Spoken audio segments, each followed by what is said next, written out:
বাংলা অনলাইনবাসী কি অবস্থা আপনাদের? হগলের দিনকাল কেমন যাইতাছে? দীর্ঘদিন পরে আবারও আপনাদের সাথে দেখা।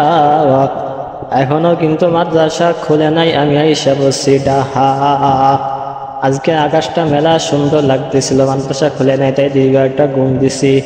ঘুম থেকে উঠিয়া যুবক গোসল টোসল করিয়া দুপুরে খাইতে বেরোইছি, কিন্তু দুঃখের কথা হইল ফোড়া ফোড়া বৃষ্টি পড়া শুরু হইছে।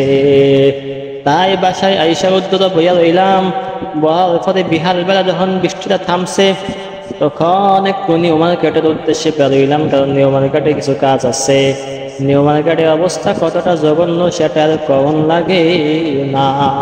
অরে অনলাইনবাসী, মালামালগুলোকে না বাসায় নিয়ে আসলাম, মেলা কষ্ট হয়েছে আনতে আনতে। তারপরে সন্ধ্যা যখন হয়েছে তখন গেলাম কাজে, কারণ কাজ না করলে কিন্তু জিন্দিগি অচল হইয়া যাইব।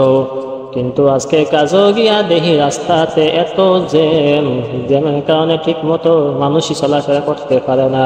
তারপরে কাজ কইরা রাইতে 12:30টার পরে আজকে বাসায় আইলাম। বাসায় আইয়া কয়টা খাইয়া লইলাম, কারণ আমার এক উস্তাদ কইতো যদি মানুষ রাইতে না খায় তাহলে সে সিহন হইয়া যায়।